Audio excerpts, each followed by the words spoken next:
أسئلة كتير جدا بتدور في دماغك حول ازاي تحافظ على بطارية ايفونك، ازاي تستخدم شاحن الايفون وتستخدم الايفون كويس في اللي هو ما يستهلكش معاك في البطارية، وان الباتري هيلث بتاعتك ما تنزلش جامد جدا. عدد دورات الشحن الزيادة اللي بتحصل في التليفونات دي سببها ايه؟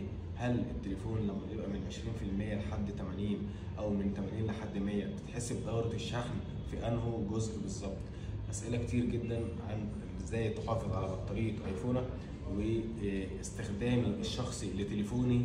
هشارككم النهارده في الفيديو ده كل حاجه. هو فيديو هيبقى طويل شويه بس ركز في الفيديو ده عشان تعرف كل حاجه عن موضوع استهلاك البطاريه وشحن الايفون بتاعك.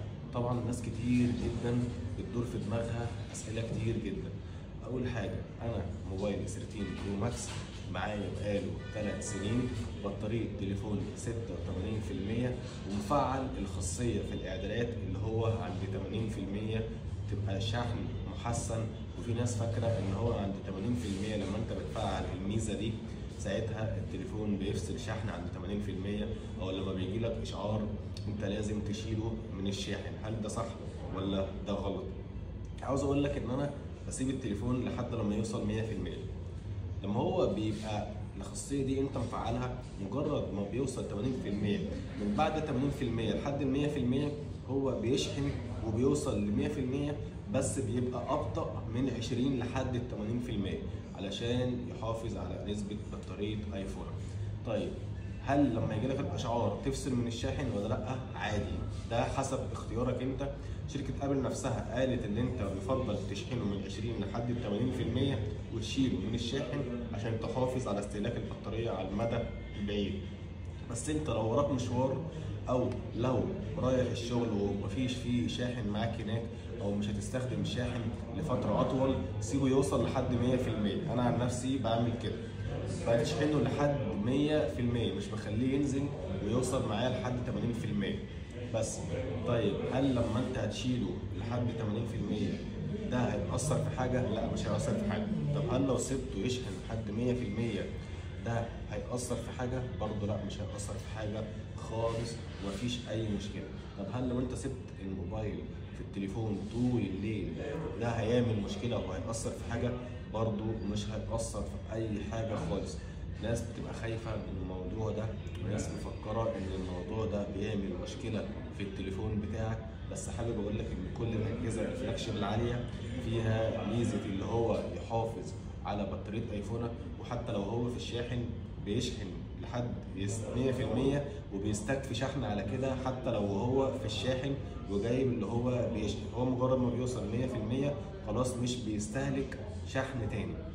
في ناس بتقول لك برضو يفضل تشيله من الشاحن، ما تبقاش في الشاحن طول الليل وانت نايم، علشان برضو ده ممكن لو الموبايل لو هو على الشاحن طول الليل، ناس بتقول لك يفضل ما تسيبوش على الشاحن طول الليل عشان لما يجي ينزل الواحد في المية بيطلع تاني 100%. فالواحد في المية اللي بيقعد كل شوية يشحنه ده بيسبب سخونية في الجهاز ويخلي الجهاز يستهلك طاقة أكتر وشحن أكتر، مع إن ده كلام مش صح، لأن الواحد في المية عمره ما هينزل معاك بسهولة زي ما الناس متخيلة.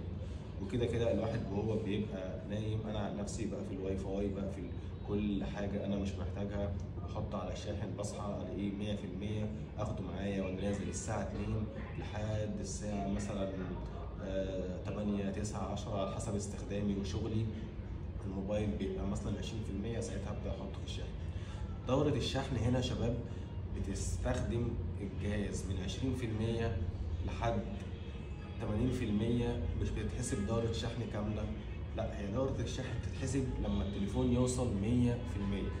يعني لو انت شحنت التليفون من 0 لحد 50% فدي كده بتتحسب نص دورة شحن. لو رجعت تاني يوم وشحنته من 50% لحد 100%، دي كده نص دورة شحن مع نص دورة انت شحنتها قبل كده، فدي كده دورة شحن كاملة. تمام؟ ده مش كلامي، ده كلام ابل. انت لو دخلت على ابل، موقع ابل الرسمي، هتلاقي الكلام ده كله، وانا هنزل لكم الكلام ده كله عشان تبقوا عارفين. دورة الشحن دي في ناس مفكراها اللي انت لو كنت حاطط الموبايل كل شويه على الشاحن وبتشيله تحطه على الشاحن وتشيله فده كده بيحسب دورات شحن كتير. لا طبعا دوره الشحن مش بتحسب كده.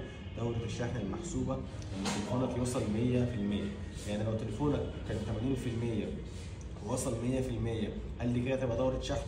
برضه لا، مش هتبقى دوره شحن. دوره الشحن دي لما تبقى 100% شحنه من 0 لحد 100%. لو انت شحنته من 75 لحد 100%، دي كده تبقى ربع دورة شحن. اكتمال دورة الشحن لما هو يبقى شحن الدورة كاملة من 0 لحد 100%. طب هل لو انت سبت الموبايل من 0 لحد 100% ده غلط؟ لا مش غلط، بس ده هيبقى يستهلك طاقة أكتر ويستهلك جزء كبير من البطارية في الاستهلاك اللي هو يشحنها من 0 لحد 100%. عشان كده بيقول لك يفضل تشحنه من 20 لحد 80%، ده أفضل حاجة. عموما ملخص الكلام ده كله، لو انت حتى شايف ان الكلام الرسمي اللي انت بتشوفه في اي موقع او موقع ابل الرسمي والكلام ده كله، انا عن نفسي اقول لكم استخدامي بكل بساطه. انا عن نفسي بشحن بشاحن انكر نضيف جدا، او شاحن ابل الاوريجينال، حاجه من الاثنين دول، ولا بقى بجيب ريتش او جي روم او اي شاحن تاني. لا هو انكر ده اللي انا مستمر عليه. بشحن التليفون مجرد ما يوصل 20% لحد 100%. ما بحاولش اللي انا اشحنه في النص كل شويه، يعني ما يبقاش هو مثلا 40% واخليه لحد 70 واشيله ورايح مشوار. في ناس كتير جدا بتعمل الموضوع ده، والموضوع ده بيسبب استهلاك جامد في البطاريه، ويخلي البطاريه الباتري هيلث بتاعها ينزل كل شويه. فده اكبر غلط انت ممكن تعمله، بعيد عن الاستخدام بقى استهلاك دوره شحن ولا استخدم دورتين ولا 3، سيبك من الكلام ده كله. دي اكتر مشكله ممكن تتعرضها للبطاريه، اللي انت يبقى التليفون مثلا 20% او 10% حطيته على الشاحن، وصل 40، رحت مشوار، رايح شغل، رايح نازل مع حد، شلته من على الشاحن، رجعت تاني نزل 20 حطيته، وصل 50 60 شلته من على الشاحن. الكلام ده كله هو ده بيسبب اكتر مشاكل للبطاريه بتاعتك. انا عن نفسي بسيبه من 20 لحد 100% واشيله، ما بحطوش تاني في الشاحن غير لما يوصل 20، ايا كان. لو انا كنت بستخدمه جامد 3 4 ساعات فضيته بحطه برضه على الشاحن. حاول ما تحطش الموبايل على الشاحن كل شويه وتستخدمه وتشيله وتستخدمه وتشيله وتستخدمه، عشان ده هيستنزف طاقه البطاريه، والبطاريه بدل ما يبقى عمرها معاك 3 4 سنين هيبقى عمرها معاك سنه. انا عن نفسي دي النصيحه اللي انا بوضحها لكم، ومحدش يفكر في موضوع البطاريه بتاعتي كام، البطاريه بتاعتي كام، علشان الموضوع ده بياخد من تفكيرك جامد، وهيعمل لك هسهس ويخليك يعني مش قادر تستمتع بتليفونك.